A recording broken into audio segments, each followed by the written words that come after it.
The operating model is not a structure.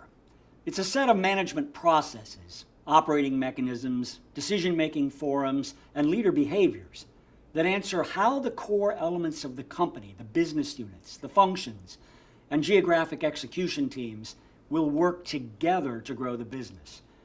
Regardless of the scope of design work, that's your focus. Alignment on the overall enterprise operating model is essential for understanding how the parts of the company work together and how power and decision rights should be distributed at all levels. Taking the time to put some stakes in the ground for how we're going to run the company is a critical step to bringing organization structures to life, and may be the biggest problem in most corporate restructuring initiatives. Here's an example of one of those stakes in the ground. This is a continuum that Amy and I use frequently to help senior leadership teams define where they want to be in the future. The continuum illustrates an operating model on one end of the continuum, to the left, that is basically the single business operating company.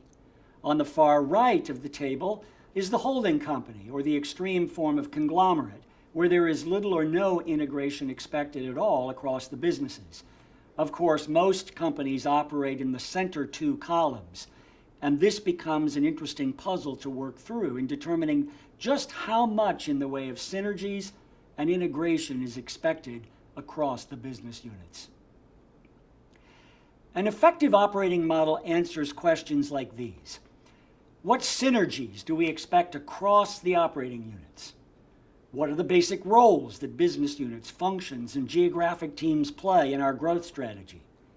What are the capabilities, the processes that should be built around the company, company-wide?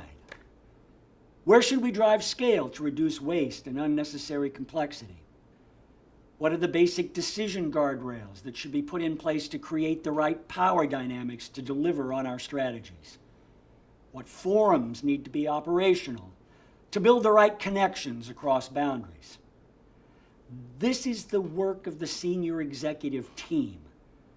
The CEO must weigh in with a clear point of view, but executive alignment on the answers to these questions is critical, and the more dialogue that takes place, the greater the shared understanding and likelihood that the right behaviors will follow.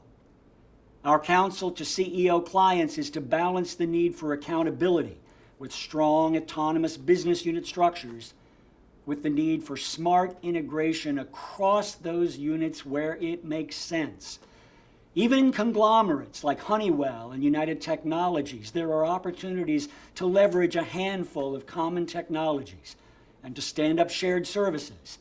In contrast, GE recently announced it will become a much smaller company and will overcome decades of slow-moving central bureaucracy by moving to an operating model with a thin corporate staff. The new CEO says the center of gravity will sit in the business units. This is an intentional choice to change the way the company has been run for more than 30 years. Time will tell if it's the right choice. Each company must define its own formula in putting the pieces together. It's the work of the top executive team to design that model to carry the company forward.